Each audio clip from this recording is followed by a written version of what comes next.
Welcome to the Tarot Tapestry, a weaving of self-discovery, where three tarot mavens put their heads and hearts together to offer their wisdom and insights about the tarot. We hope that you find this helpful in your personal journey to self-discovery and growth. Join us as we explore ways to use tarot for self-reflection and self-correction. Together, we'll discover new ways to use tarot to weave threads of understanding into the tapestry of your life. Hi, I'm Angie. I'm Kate. And I'm Linda, and this is the Tarot Tapestry with the Tarot Trio. Today we'll be talking about the Emperor, and Linda, would you like to start us off? Oh, sure. Turn it over to me. It's been such a long time since we've seen you, Linda. I figured you just have so much to say and share that I'd give you the opportunity to do so now. Thank you, Kate. That's so kind. Unfortunately, our listeners can't see that beautiful expression that you just gave me of warmth and welcome and thank you. Okay, so the Emperor, I think, is a card that many people seem to have trouble with in various ways. It's a very masculine card. I was thinking about the Emperor earlier today, and I guess if I was going to compare it to anything today, it would probably be a corporate CEO, because the CEO is in charge of everything, and the Emperor is the person who is above kings. We think of king as being the head of it all, but the Emperor is actually above kings. And so vast amounts of authority, vast amounts of will and determination. And whether we like it or not, those qualities are often considered masculine. And so sometimes people have a hard time relating to this card because of that. They feel detached, I think, detached from it, or it may be even intimidated by it. And so maybe today we can work on trying to make the Emperor more accessible. I think so. And something you just mentioned regarding the Emperor being masculine, I do find, and even for myself, when I first started with tarot, I had a very hard time, I think, relating to masculinity, right? So I would see masculinity as just being this very aggressive, domineering, figure. And I guess from my own experiences with various males in my life, right? Because I automatically think masculine, I think of a male. And the more that I worked with tarot, and I think this is good for our listeners who are just starting out with tarot, but the more that I started working with tarot, the more that I learned that masculine energy is not just males, right? Masculine energy is just the opposite of feminine energy, and how we're all born with both masculine, or we're both born with the ability to work on our masculine energy and our feminine energy and work to balance those two energies to kind of make us whole and complete, because we do need that masculine energy, right? We do need that to take action. We do not need that willpower. We do need that go, go, go type of energy, as well as, okay, it's time for me now to sit back and go within and examine what's going on inside. So, I'm hoping that throughout this whole journey that we're going on with the major arcana, that, our newer listeners or newer tarot readers will come to a better understanding of, the masculine and feminine energy. And you can think of it too, maybe as like more yin and yang. Instead of masculine and feminine, you can think of it as, or on and off, or like on and off. I guess the on would be the masculine, right? Because it's something outward and is showing, and if the light's off, it's just waiting to be lit up. It's not useless or in the way or weak or any of the things that maybe some of our listeners would attribute as more like negative or weaker qualities. in the feminine. I think the emperor is, you know, in the RWS, it's obviously a male person, or you know, with a beard and a mustache, and you know, the emperor, like you said, has always been pretty uh, male in most of the decks that I've seen. I think Tarot of Mystical Moments has a female kings and female emperors, which is a really neat way to come at it as Right. well. You're looking for a deck that has more options that way. I'm sure there's hundreds of them. But the emperor, like you said, they're over the king, so they hold everything together. And that is often in, you know, if you think of the way your life goes, that's mom or Yeah. grandma, or you know, the matriarch also is the one who holds things all together.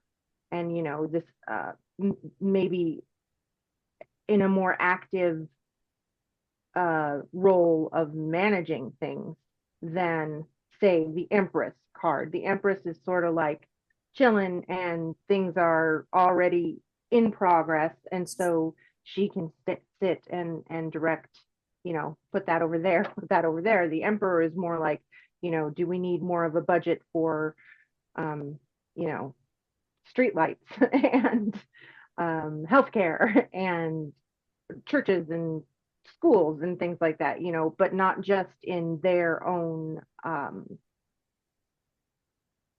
little city block, really. Right. It's the whole empire and that like makes me think of a grand matriarch or patriarch of a family who is very involved in helping protecting the younger generations, or teaching them something, or helping them continue to build what they started, kind of way. So Right. that is All my right. take. So I go back. The one of the cards that really turned this around for me, as a lot, was from the Osho Zen deck, where it's called the Rebel. And so it's a masculine and male figure, and he's got a torch in one hand and the emblem of the sun over one shoulder, and then wings coming out. And he's in a very, very colorful outfit. And then at the bottom around his feet are broken chains. And so the book says, you know, whether wealthy or poor, because we always think of an emperor as, you know, head of an empire, which means wealth. But whether wealthy or poor, the rebel is really an emperor because he has broken the chains of society's repressive conditioning and opinions. He has formed himself by embracing all the colors of the rainbow, emerging from the dark and formless roots of his unconscious past and growing wings to fly into the sky. His very way of being is rebellious, not because he's fighting against anybody or anything, but because he has discovered his own true nature and is determined to live in accordance with it. And so this card, when I've discovered this card and then was going back, you know, to other emperors, it's like I always think about this again. It's almost like the judgment card, where people think, oh, I'm going to be judged by on high or whatever it is, and it's the religious trauma and that. And for me, it's using your own judgment and your own powers of discernment to figure out, you know, it's kind of the same thing. It's like, you know, you can think of it as some separate person above you, or you can sort of channel your own inner emperor to become the authority of your own life, you know, regardless of what society says or thinks or whatever. I love that. And, you know, when you said the authority of your own life, when I was doing my own research on it, I also like to look at the emperor as the leader within us. Like that, the emperor is a leader, right? And Right. almost if you take it down to a personal level, it's kind of like, how are you exercising your own leadership skills in your life?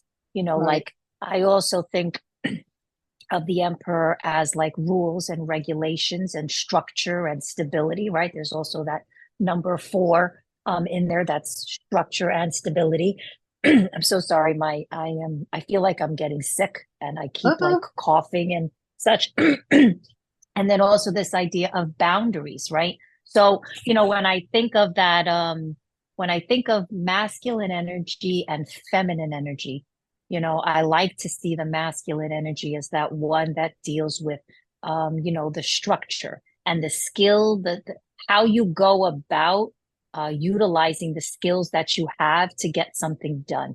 And I like to see or think about the feminine energy is the whole creative process behind setting myself up to be able to use those skills, right? To be able to set that structure in my life. I need to have the other part of it, the creative part of it, the part where I can kind of sit with myself and organize everything and kind of figure out for myself, what is it that I need to do? How can I go about doing it? And then the other part of it is, okay, now I need to take action on it and I'm going to go out and do it. And I love just for myself to look at myself as like I am the leader of my life, right? I am the person. I need to exercise my leadership skills in order to make things happen in my life. Right. And I think too that as we on a daily basis, like I was just talking to my son today, and giving a suggestion because he's like, he's looking for a job, he's packing up his things, he's moving in with his girlfriend, he's clearing out the space that they're moving into. Like there's a lot of things that are going on, and we can get very overwhelmed, right, with all these things that are happening. And I've been thinking about the emperor, and I walk up to him and I'm like, hey, I have kind of a suggestion. How about making yourself a daily schedule, and plotting out like, I'm going to spend 2 hours on doing this, and then I'm going to give myself a 5-minute break. And then I'm just going to sit there quietly. Maybe I'll put some music. Maybe I'll, take a walk. Maybe I'll close my eyes just to kind of reset and prepare myself for the next thing, that I have to get done, and I think, when you enable yourself to set some kind of reasonable structure for yourself, you also then start to develop this confidence in yourself to say, hey, yeah, I can get past all of this chaos that I might create for myself because I'm so disorganized up here in my head. And I can, create structure to calm the chaos. And then you start, oh, okay, you know what? I can do this because I know for myself personally, that was always such an issue. I would lose focus all the time. I'm doing one thing and then boom, I'm going on to something else. And then if something felt too, overstimulating or cumbersome, I would just like leave it and throw it to the side. And I think, many of us can relate to that, and it's, what do you do with that? Like, how do you help yourself overcome that? Well, one of the ways is, you can embrace or utilize the energy of the emperor in helping you, it was like set I some structure. I kind of had to do that with that project because I didn't want to do it and I kept putting it off, but I couldn't put it off much longer because it had to be ready by the time we do our thing this week. So it's like, well, I just don't want to worry about stress over this anymore. So I'm just gonna do it. I'm just gonna go up there and figure out how to do it. And so, once I found the YouTube thing, and I was like, I listened to it once more, and it was like, oh, that makes so much more sense. And it wasn't, a thrilling thing to do, but at least I was able to do it and get it situated, and now I don't have to think about it anymore.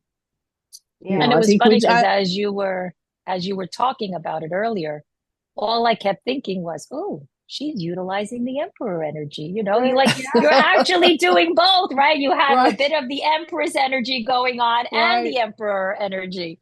Yeah, because it was just like I really had to kick myself upstairs to do it because it's just like, I don't want that. I just don't want to touch it. But I didn't have a choice, so I did it. Yeah, I have that's goodness, words are hard. I've had over the past few months been putting routines and stuff in place in my own life. And it's really it feels very chaotic and almost useless at first. But as you give yourself a break and you're like, okay, well, that's not going to work. And that's probably because I'm trying to do it the way, someone told me I had to in 5th grade or whatever, have to be perfect and da, da, da. But the more you practice, keeping yourself on a schedule, but on a schedule that you make because you know this is going to support who you are and Right. what you need to do and what you want to do and how you want to get there without like making yourself miserable or beating yourself up that you're not more, further along yet or whatever. And yeah, so I have finally, after doing this, it took me a while to just kind of get into a groove that, the house is clean like all the time now, just because I have there's never any big gross thing to do. Not that, but there's like no huge, it doesn't stress me out anymore because I've, Yeah. Yeah. And at first you do have to do like a little, like I've told you guys, I've been, digging through closets and drawers and organizing stuff. And that's, a big adventure all on its own. It's But like once creating a yeah, database, so you know, yeah, exactly. And once you because get it done, it's so nice. You know where things right. are, where, and you know what you have. And I think that's what a lot of people kind of get lost, especially anyone who's lived in a house for a long time. Right. I found a lot of stuff and been like, wow, I didn't even know this was still in We still existence. have that. Yeah. But yeah, and it's just, So it let me helps. ask you a question. Did you find any floppy disks? No floppy disk. No floppy disk. I found a few old like CDs, and I was, they were, I don't even know what was on them. I didn't even bother to find Right. out. Right. Probably mixtapes. But I think what you were saying before about trying different, strategies out to help you organize yourself is really important. And then allowing yourself, because not everything that you set out to do in the way that you're trying to do it is always going to work. Right. Right. And the nice thing about, being able to to look at it and say, okay, this is not working for me. How can I now, change that around a little bit so that I'm using it so that it does work for me. And it's really just little baby steps, especially if you're a person who is not like me, who is, I don't know, sometimes I feel like I'm not programmed to be very organized and very precise. But for that kind of way of thinking, little tiny baby steps are like so important to just give yourself the time and space to work on it. I think we're just in this day and age in society, we want to get everything like that. Like everything I try, I Right. want it to be done like that, and it doesn't always work that way. So Immediately. you I want have it to be to. done immediately, and I want it to be perfect immediately. Exactly, so, and it's like very hard for I think a lot of people, especially if you come from cities and places that is kind of what's expected of you. Get it done Right. quickly, get it done right. I don't want to hear anything about it. Just Right. do. It's very hard to allow yourself to just take some time, make a few mistakes, be okay with those mistakes, understand that the mistakes are there for a reason, and then, move on Yeah. from it. So. Yeah. I know when I got back from Denver, that was Tuesday, and I didn't really do much. And then I worked on Wednesday, and I can't remember if it was, I guess it was Thursday. I was going to do something, and I got up and I walked the dog and did my routine, had coffee and all that. And then I don't know what I was going to do, but I just was like, nope, no, I can't. I got to go back to sleep. I got to go back to sleep. And that day, I think I went back to sleep from like 10 to 12. And then I went back to sleep from like 2 to 5. I just slept because I just, I'm past. I mean, I'll push myself for these next 2 weeks because that's what you got to do. But I'm just past pushing myself, to do something when I don't have to do it. Mm-hmm.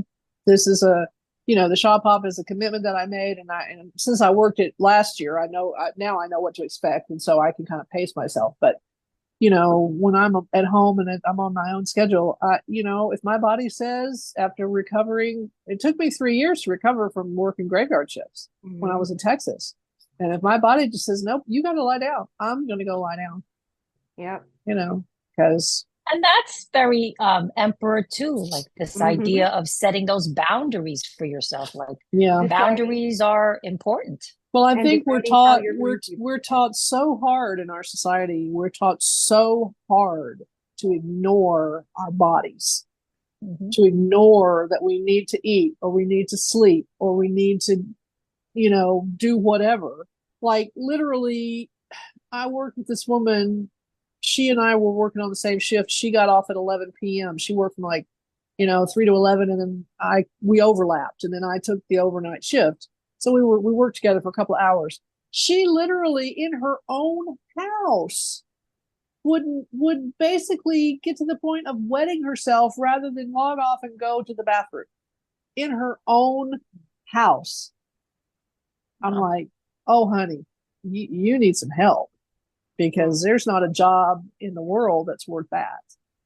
Oh, absolutely not. That's Absolutely ridiculous. not. No, not at all. And I think too, like so like how do I see the emperor energy currently in my life? And I was thinking a lot about that, and I started working on healthier eating for myself. So eating and food have been a big issue for me. So I've been like a lot of ups and downs with, and I think I tie into my issues with that with my addictive personality, Yeah. getting sober, quitting smoking, quitting drinking, like all of these things that I'm doing. And I finally realized for myself, or maybe even accepted, that I am an emotional eater and I have to be much more conscious and present with my emotions and what I do with them in relation to food. Um, Yeah. so I finally got myself to incorporate some structure in my eating habits during the day. And then also this idea of like setting the boundaries. So, am I going to completely give everything up? No. I don't No. want to deprive myself of things that I enjoy, but I do know there are certain things that I just need to kind of eliminate right now for my own personal reasons. Some things I need to eliminate right now. But it's also those boundaries, and the boundaries for me when it comes time to food and healthy eating is portion size, right? Yeah. And how much I think or I believe I should have, and how I think I mentally convince myself that I need more because I have to feel full. I have to feel full, and no, it's not. Again, and I'm slowly starting to understand how my mind plays tricks Yeah. on me, and how I need to set those boundaries on how much of something I will allow myself to have, and Yeah. keeping that structure, right?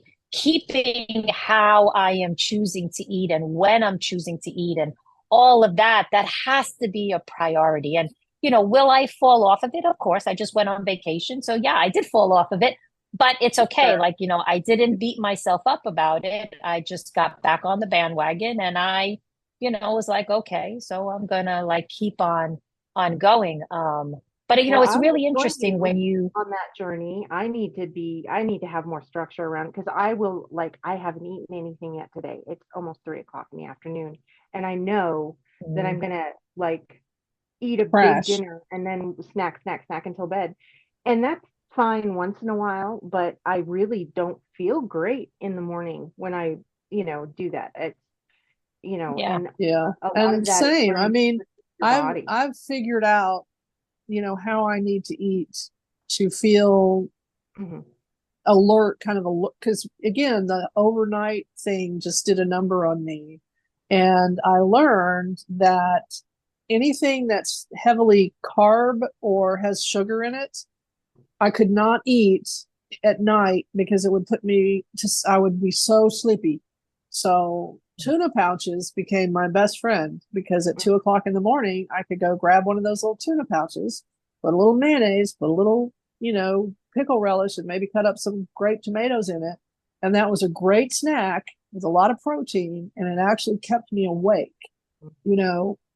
And I've learned that, like, and again, that changed my eating habits, because today I got up and I made my drink. I didn't have coffee, but I made my drink to take with me to the store. And I worked, and I went to pick up groceries at noon when I left, and I hadn't eaten anything.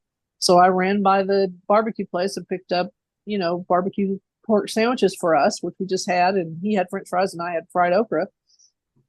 And that was fine because I had a lot of protein. But on the days that I work, I usually have like scrambled eggs with cheese. And then I'll take tuna, because I can't eat French fries and I can't eat sweet stuff. And I can't, even when I buy these drinks, it's like I always look for the stuff that has 0 sugar, because even a regular Coke will just give me that. It's just too much sugar. And everybody talks about a sugar high. For me, sugar is like a tranquilizer. It's just, and I think that's a good emperor thing too, is deciding how you're going to use the resources you have. Right. Like that is, part of it. And as the emperor, you can say, that's not working for me. Yeah. I'm in charge in my own life, so I'm going to try a different way. And I'm not going to beat myself up that this does not work for me. Because I know what I need to do. I just need to do it. I don't like cooking. I don't like preparing food. I don't know how, basically. Nobody ever had time or interest to really teach me what to do in a kitchen. So, I can make a meal and whatnot, and I'm much more skilled at it now, but it's not a fun thing for me. So I just need to start taking a day to prep some food, to boil some eggs to have with dinner, or to have for breakfast, or, make sure I have, some I gluten-free English muffins. They're actually really good. Taste more like corn muffins. And they're really crunchy, for morning. And I did make salad jars this week, but I didn't eat one today. I've got 3 perfectly good, yummy, like I enjoy them. They're good. I'm not like avoiding vegetables. I really, I made them the way I like them. I just like haven't done it. I guess. I don't want to make the little kid. Well, the other thing is, for me, it's I don't want to make a mess. I don't want to. I used to be one of these people that my mom used to say, your dad wants to eat breakfast as soon as his feet hit the floor. And I was like that. As soon as I got up, I wanted to eat. And I was like that for a long time. Or I was just going to say, with the emperor energy, is making sure that you're not too rigid and strict. Because that can be very. But what was funny is doing it to yourself. What was funny was there was a donut shop down the street from our apartment. There was an IHOP on the corner, right within walking distance. So sometimes I'd just get off work at 5, go eat a big breakfast, go to sleep. But sometimes I would deliberately go to the donut shop and get 2 donuts, because I'm like, that's going to put you to sleep. And then I would go home and lie down and sleep, because I was sugared and just, because if I'd had a wired kind of night and I wasn't relaxing, it's like, just go get a couple of donuts and just go to bed. So, yeah. You can call me in the morning. Yeah. Take 2 donuts and call me in the morning. There's a lot that goes into, carefully. And I think that's like another thing that, is part of emperor energy is here I have a problem, right? And I need to utilize my problem solving skills in order to understand how am I going to work on this problem, and being able to do, being able to look at and analyze what you're doing, is so important, because you can't make changes unless you know where it's going wrong, right? You can't fix something unless you know what is not broken, but like what is not working well. Right. I mean, you have to acknowledge the fact that, I keep doing this, I keep eating this, and I keep doing it, and I don't feel good. So maybe I better do something different rather than keep doing the same thing and expecting to feel better when every time I do it, I don't feel good. Get your cameras out of my house, Linda. Another thing I was going to say is intent matters when you're tuning in, tapping into your emperor energy. Are you just do you just want to like shove that thing that you're, just make it fit in the box, or are you taking care of the empire? Are you making sure that you're going to be, that your empire is going to be healthy, and that there's enough energy moving through it, but not too much, and Right. that Mm-hmm. you're trying to keep everything in balance, trying to keep you know, the economy healthy, and you, all of the things you have to think about, Right.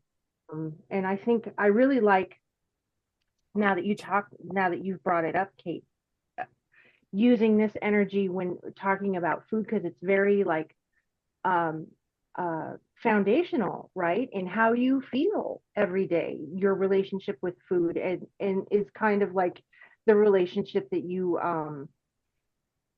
forge with your own body, and like Yeah. that's kind of that's your first home. That's the part, not just your physical body, but everything that goes on in your head and in your emotions, and using emperor energy to sort of, what kind of a leader do you want to be? What kind of a leader would you want to follow? What kind of a leader will lead you to where you want to go?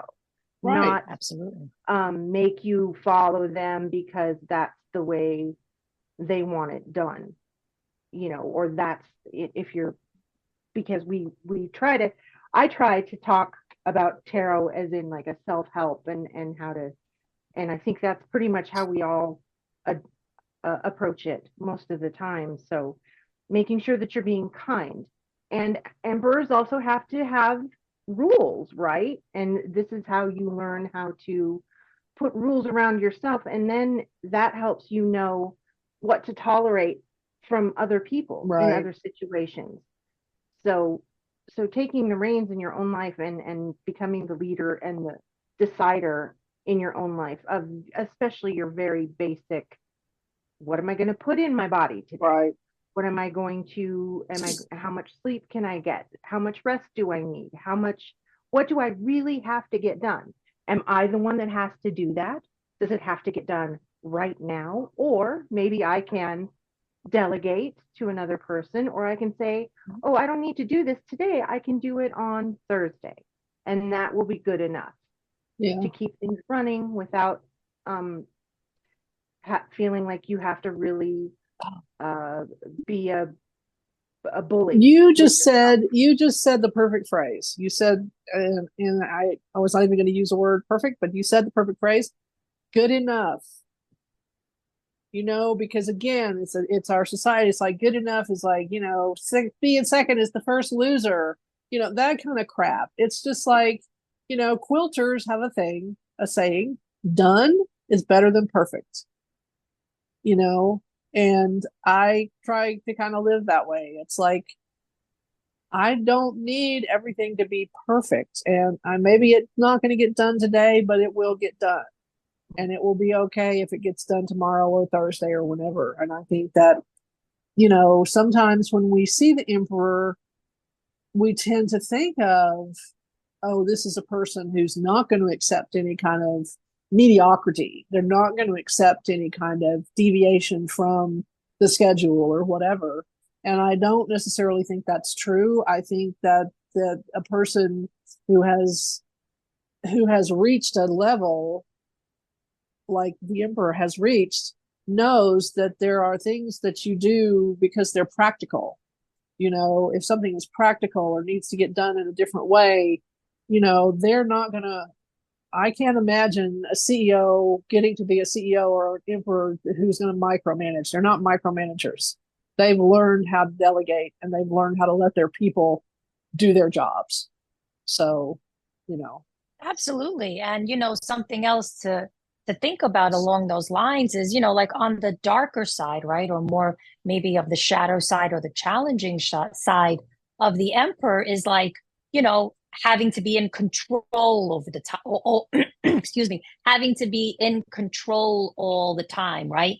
Being very emotionalist, being very stubborn, being very stern, being very, set in your ways, and you don't want to make any changes because you think your way is the only way and it has to be done this way. But you need to have that flexibility. And I think even if you if you look at the emperor as a CEO of a company, you know, and they are delegating to others, you know, Right. responsibilities, but they also have ears and they're also listening to what those people are suggesting, right? They're making these suggestions, they're finding ways and they're producing ideas that can help things grow and make things better. And their job is to listen to that. And ultimately, you know, you have control over what you give the okay to and what you say not to, but you're making those decisions, right? So that Right. to me is sort of like having this balance,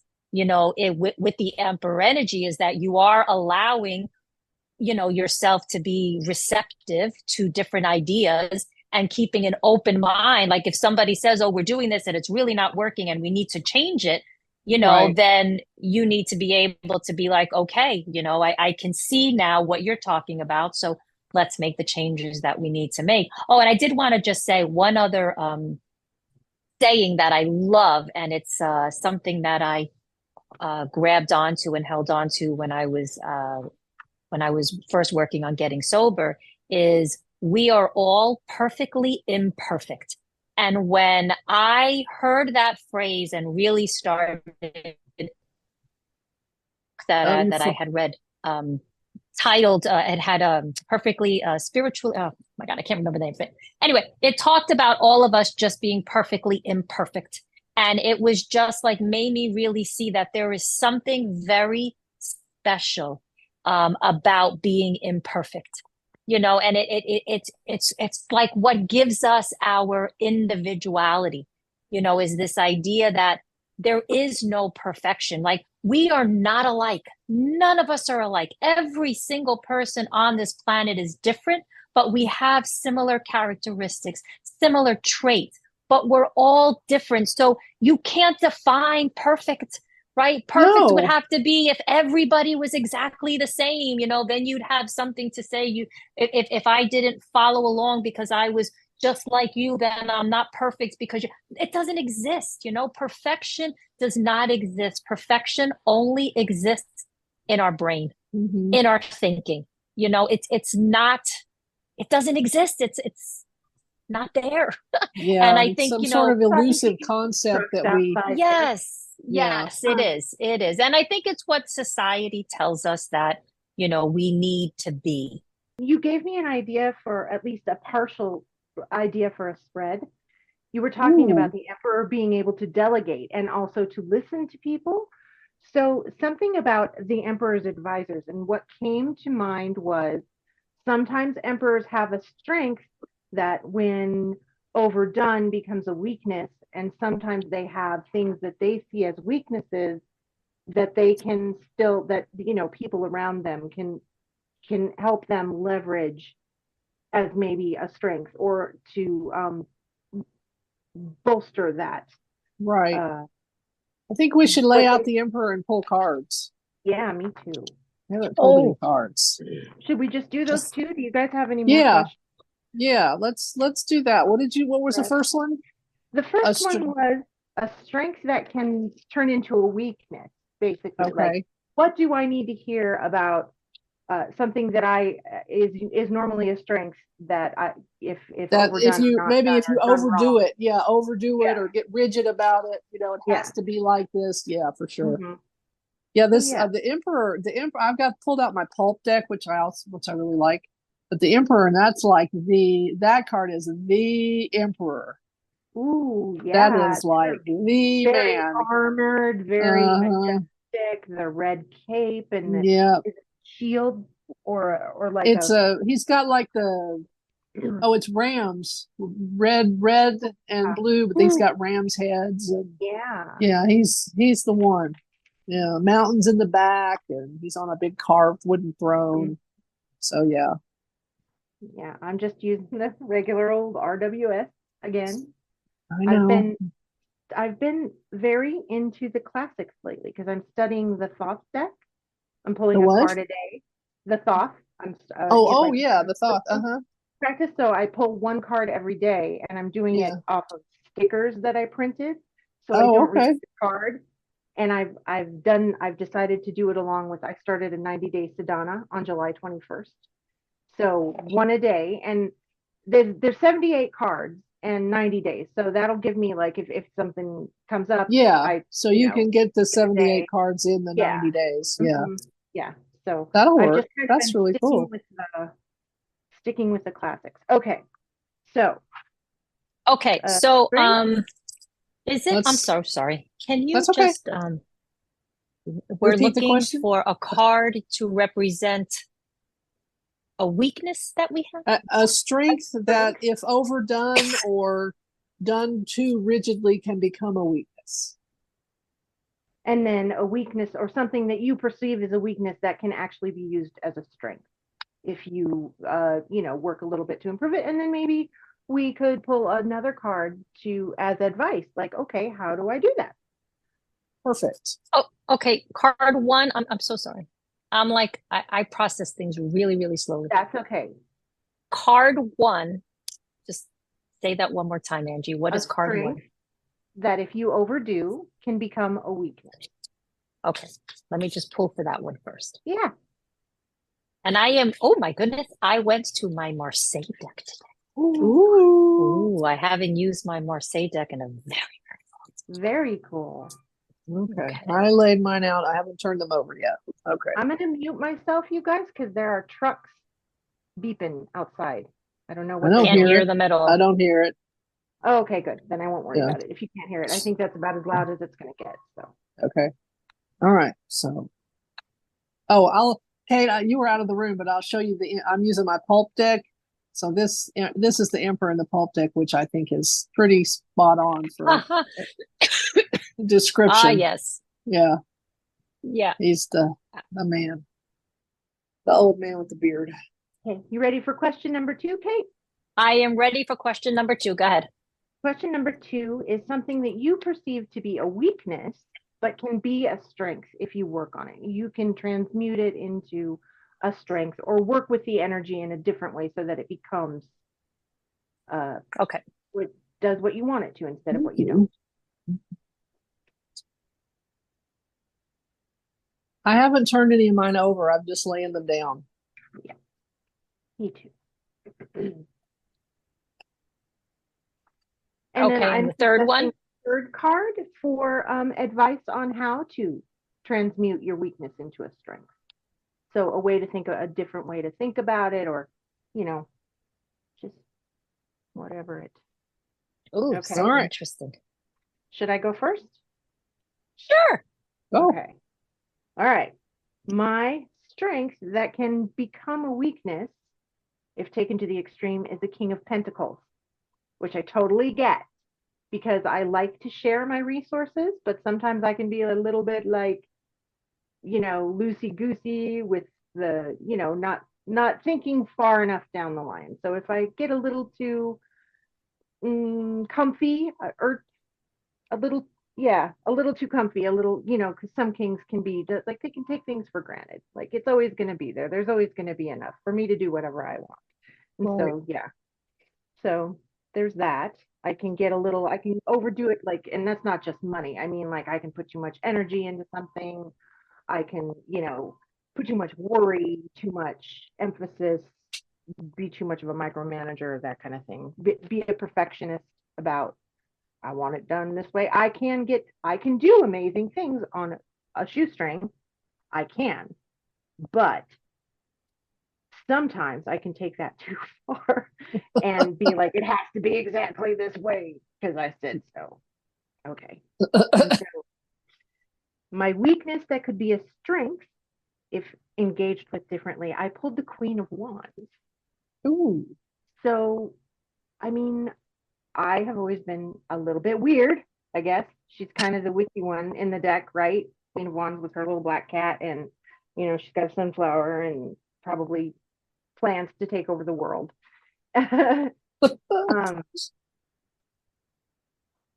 Lots of varied interests. I see the Queen of Wands having lots of varied interests that she's really interested in. Yeah. Like, she doesn't just dabble. Yeah. She dives in.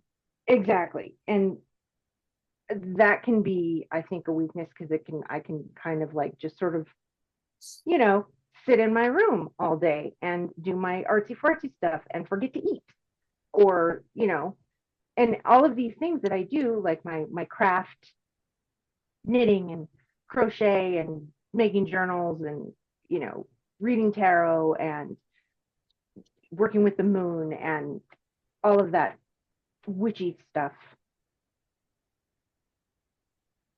Sometimes I feel like that's like I'm too weird. I don't fit in anywhere. You know what I mean? Oh, and that, okay, I just answered because I pulled Six of Swords for the what to do about it. Oh, Like, if you don't fit in where you are, go somewhere else. Okay. Thank you, Tarot. yes, but wherever you go, there you are. Yeah. Oh yeah, I'm done running. I'm not running away, and Yeah, I'm not gonna not be who I am anymore.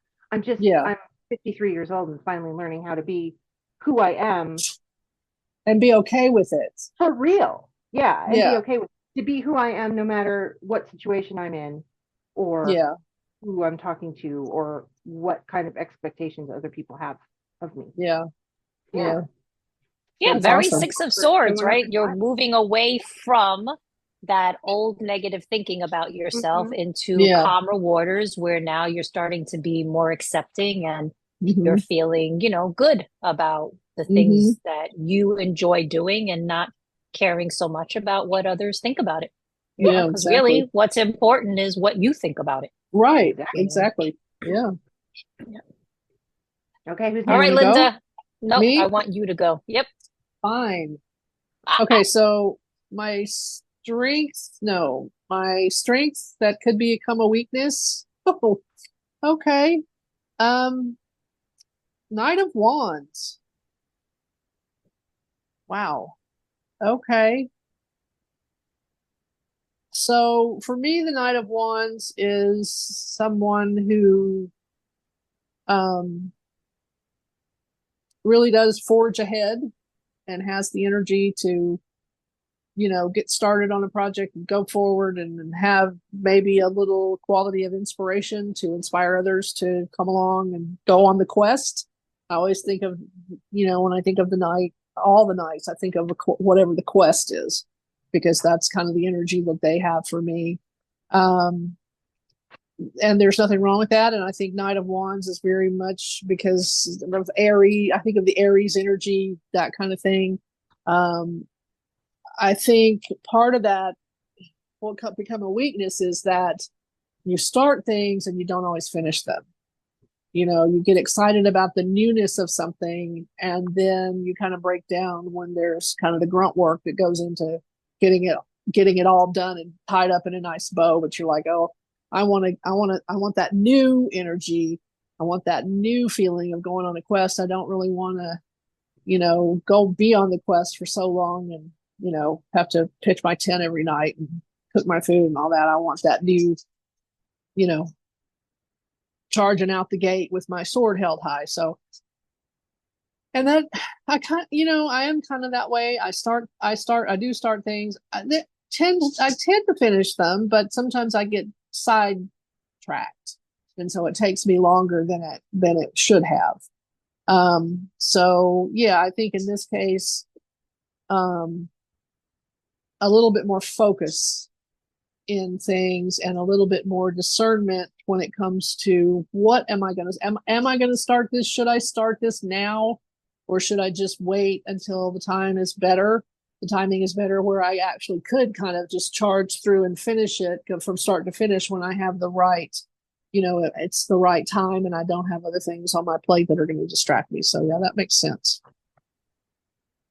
So for the was it the weakness that could become a strength? Mm-hmm. Oh, Four of Swords. Huh.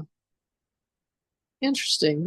I like this Four of Swords because the person is actually lying in a bed, which is nice. So, I think after the last few years, after leaving the transcription job and doing the overnight thing, I think,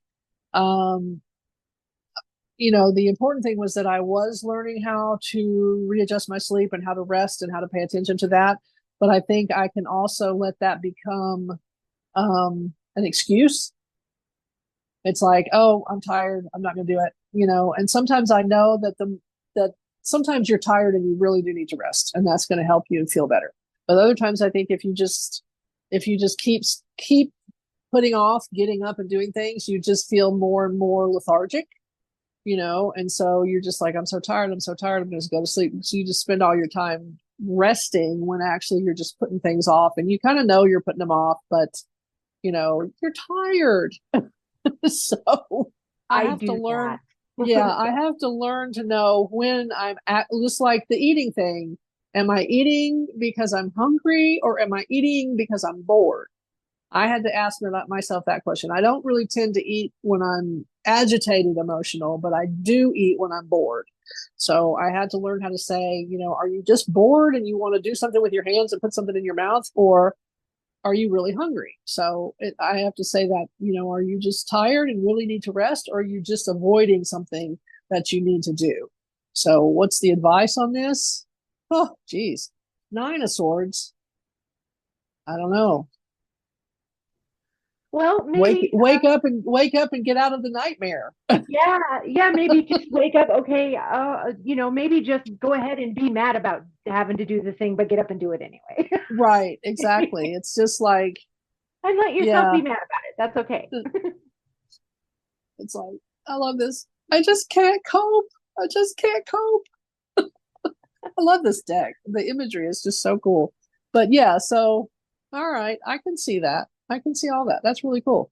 All right, Kate, Yeah, now it's your turn. stop saying I can't and just do, right? Because And we just can do. get caught up with the I can't, I can't, I can't. Right. Just stop saying I can't and just get And up just and get do over it and Yeah, do it. Exactly.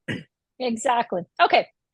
So for a strength that could become a problem, or how did you phrase it, Angie? A strength that can turn into, if it's overdone or becomes yeah.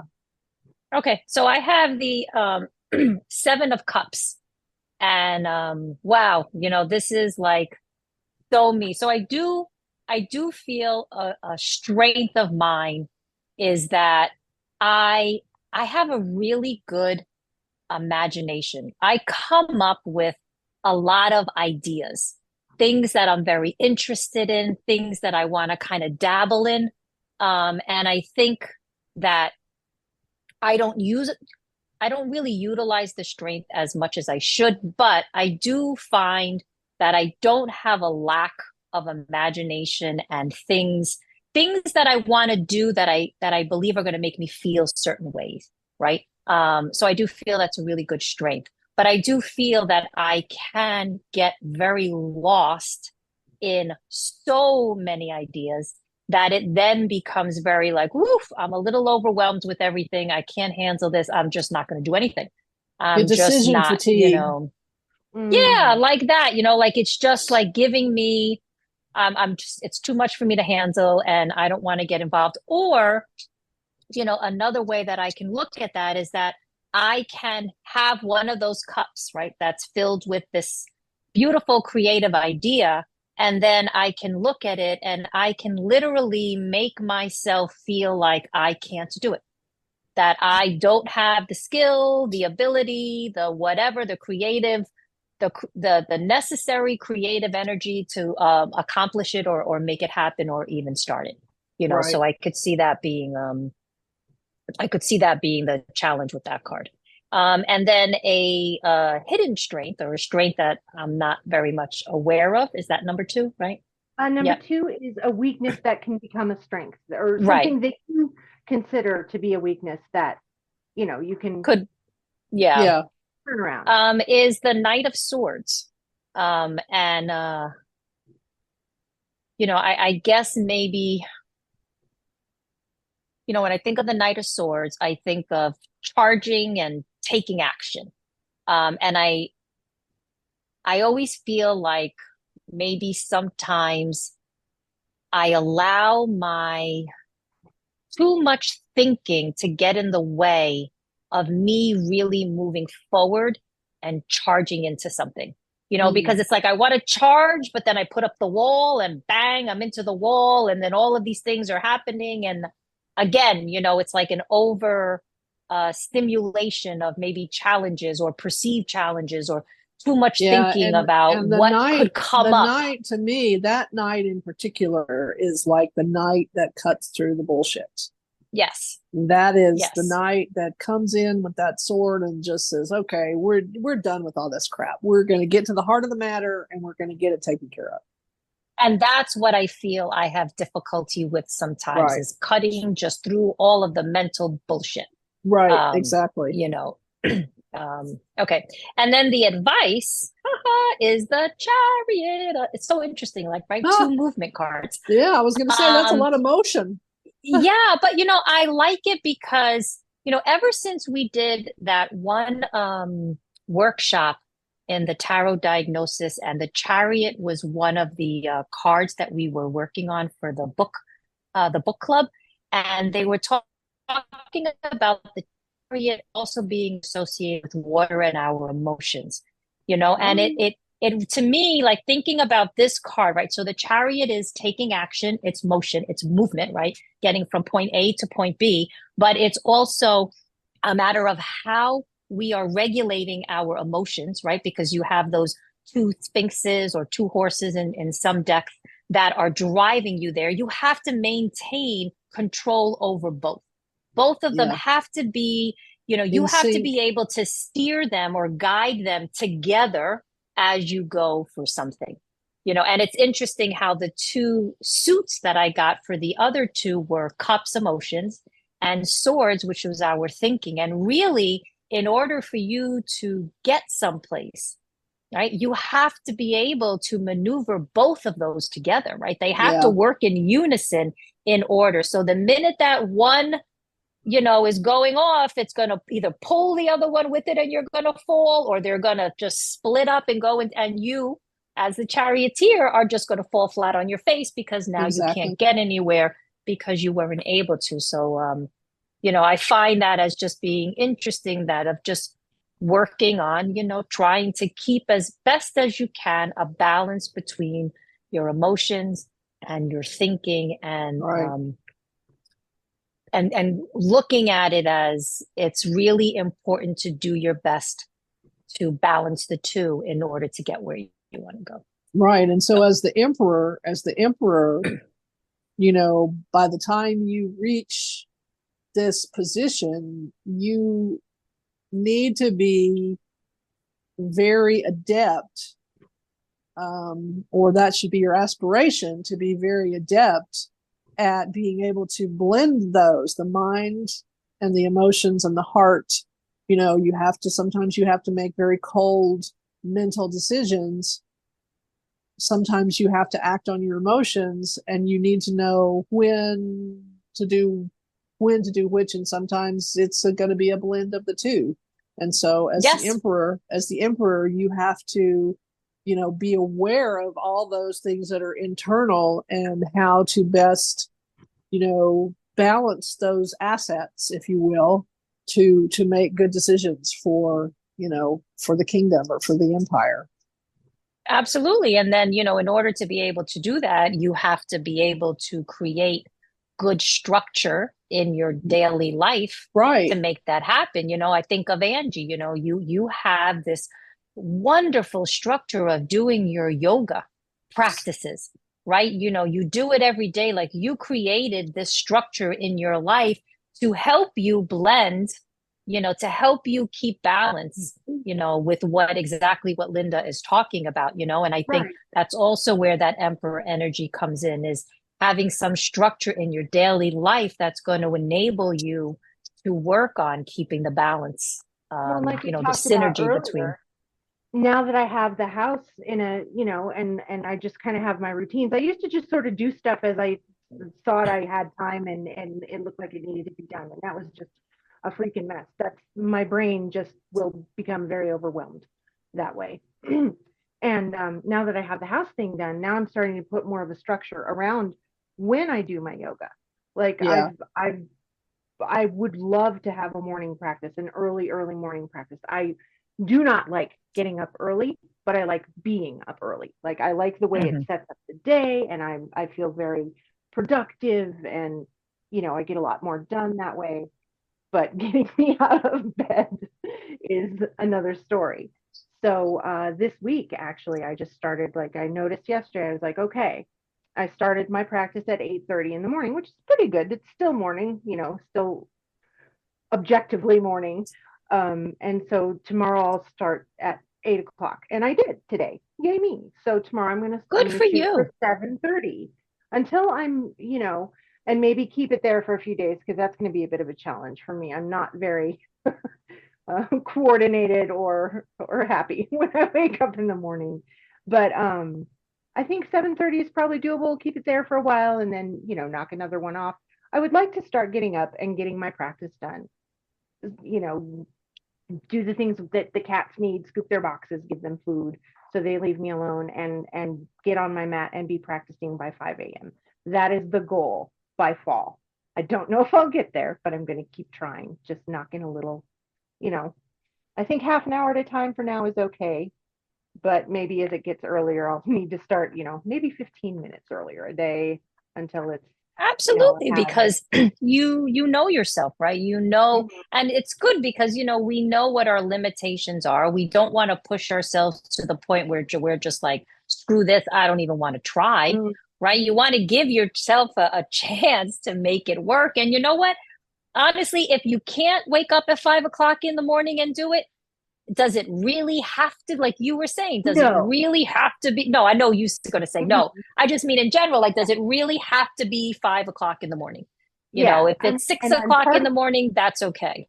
part of doing that is changing my attitude about Mm-hmm. what being up at. But I used to get up really early. Linda and I worked at the same place. I had the day shift on the weekend, she did the night shift. So I would start work at 5 a.m. and work until 5 p.m. Friday through Monday. And Wow.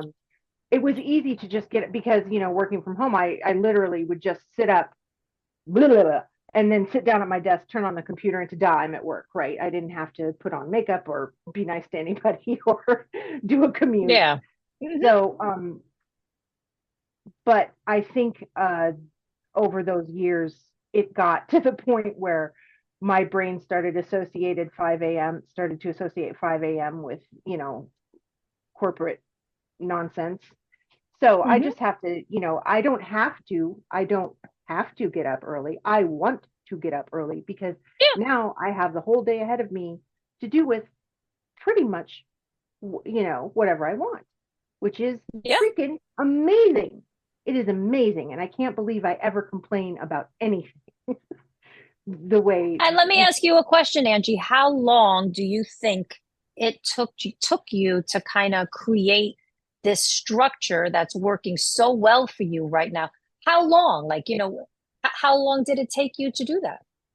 Consistently, probably about 2 years, honestly, Yeah. if I'm being honest, like getting it so it's because it wasn't every day for 2 years because I'd do it for a while and I'd be like, this works great. And then, inner critic, inner bully would come in and be like, you still suck.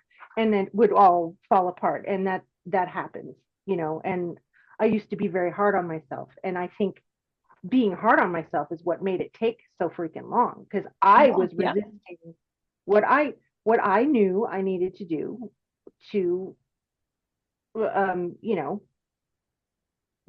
have the kind of my life set up the way I want you know it set up.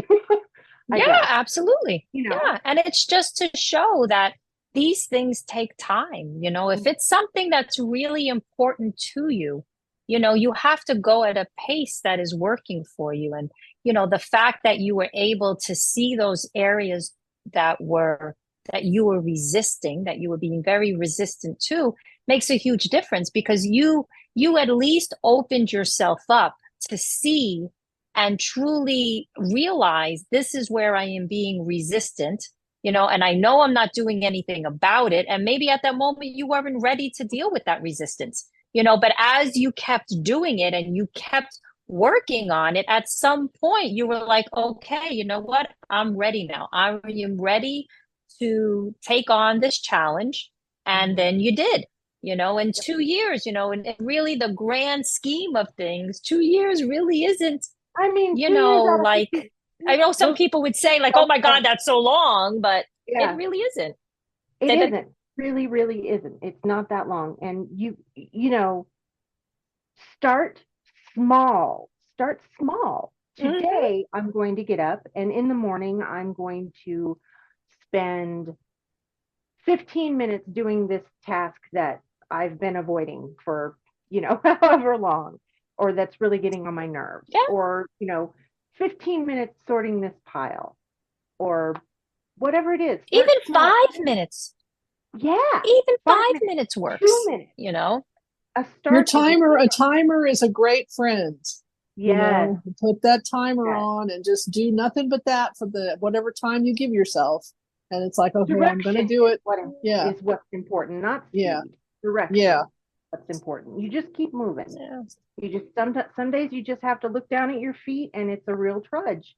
Yeah. But the only way to the other side of that is often through whatever it is that you're mired in at the moment.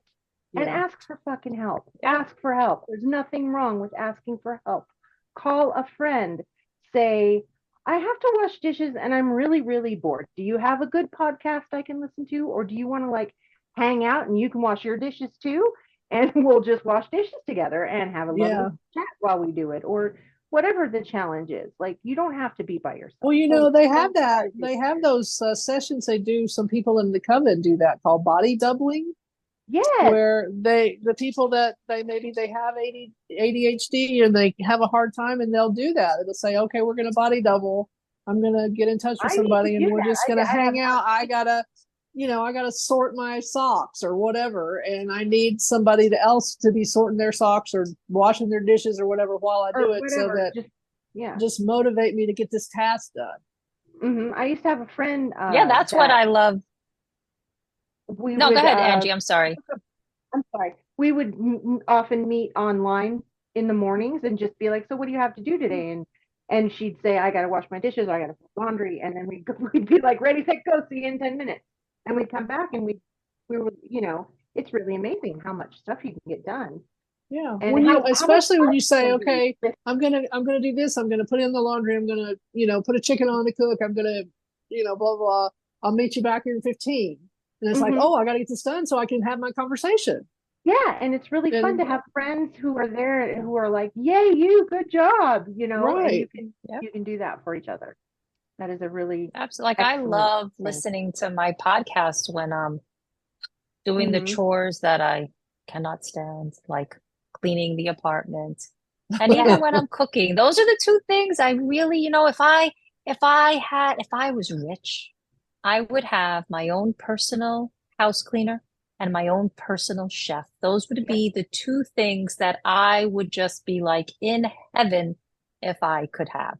So in order to make those more enjoyable, I would listen to my podcasts. And I didn't start getting into podcasts until I decided to quit drinking. Like really the start of my sober journey was the start of me really finding all of these resources that are available to basically help you with anything in your life, like you don't really realize what is out there for you to utilize to help you, so it's yeah.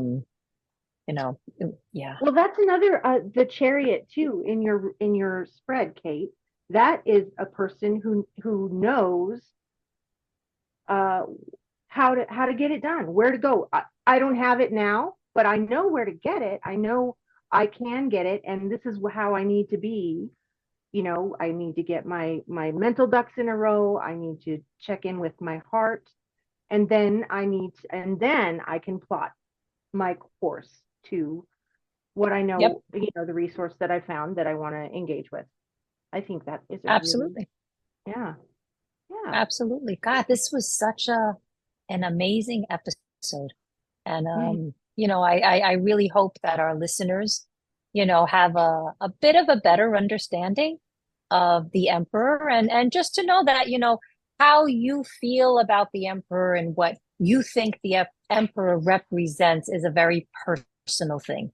Definitely. and kind of seeing maybe different perspectives, but also I think sitting with the card yourself and like looking at the card, looking at the picture, thinking about some of those key ideas and just like even if you're starting out, just trying to see where do I see the emperor in my life?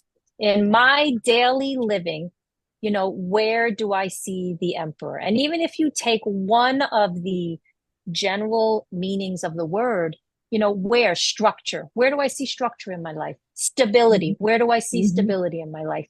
Leadership, where do I see leadership in my life? Is it at work? Is it at home? Is it me personally? Is it my finances? Like taking those, like they have those seven, what are those called? The seven areas of a person's life. It's like finances, work, relationships, home, um, physical, emotional. Like those are like the basic, there's seven basic areas of a person's life. And if you just took each card, and just looked at it and gave yourself a little bit, how do I see this card playing out in these different parts of my life? You just get so much more out of the card than just trying to absorb and memorize what everybody is saying about the card. Right. It's important. You have to live it. You have to see where it exists in your life. I feel anyway, to really develop a connection to the card. For me, developing a connection to something is really important because nothing I learn about it, it's going to stick. And am I going to remember unless I have some kind of connection, exactly, to that card? So just a little advice for our listeners, especially our beginning listeners out there. If you are trying to develop a certain relationship or change your relationship, pull a card. And you don't have to do it every day, or you can just kind of do it on the fly, or you can conjure one up in your mind. What does this situation remind me of? What does the situation that I'm in remind me of? And what advice would I get from that card that would help me maybe to keep moving or to make a decision where I feel stuck? And to think of what kind of leader I want to be. What kind of leader do I want to follow? I think a lot of the problem some people have with the emperor is that it's an authority figure and they feel like they're going to get in trouble, or they're going to be told that they're wrong. And when you are developing a relationship with the emperor in your deck, you need to find that part of you that is like, who told me I'm not allowed?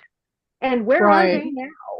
I think it's really important to think to do that, Angie. I think that's the thing, is like we think of that card as some outside authority that's looking down at us, and depending on the reading, it could be someone like that, depending on where it falls or what the person is asking about. But it's also how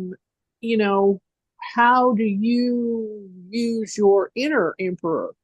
How do you become that person who is in charge, who has that ultimate authority over the decisions that you're going to make?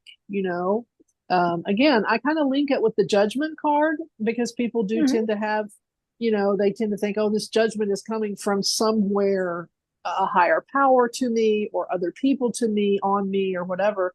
And I'm saying, no, it's coming from you to help you make decisions and make choices that are the best for you in your life path. Absolutely. And I think too, just as like a caution for maybe those that are newer to tarot, like people experience trauma in their life, and some people experience very extreme trauma, and maybe the cards may not be the best way to approach and deal with the trauma that you have. I think sometimes, you may need to get your own like therapy or work on yourself a little bit more before maybe introducing the tarot as, a means to help with your self-growth and just help with other things that are going on in your life. So, if you do have that kind of major trauma in your life, and if certain cards become a trigger for you, put them away. You Yeah. don't have to deal with Take them them. You out of just the deck if you Right. want. Take there 'em out you of the deck, go. They don't know? need to be in there. There are so Again, many that's cards in that deck that you can look at, but if one triggers you, put it aside. You don't need yeah. to look at it, and it's Another okay. You thing, don't have to. Another thing the emperor is supposed to do, in my humble opinion, is protect. Oh, Protect yeah. yourself. Protect yourself. Mhm. What kind of, what do you need to feel safe as the Exactly. authority in your own life? And how can you go about starting to put those things in place for yourself? And sometimes that Absolutely. is, seeking therapy or seeking counseling or going to therapy or taking medicine. Like, take care of yourself. Right. Take good care of yourself. Don't run to the tarot for, this is a very good practice, in my opinion, to get to know yourself, but it can also be very isolating. So don't think that you have to find all of the answers to everything to make your life better in your deck. Right. That's I mean, not it's fair. not a it's not a substitute. It's not a substitute for medical care. It's not a substitute for psychological care. It's a tool to help you, you know. Yeah, absolutely. Well, thank you so much, guys. This was, again, I'll say it, a wonderful episode.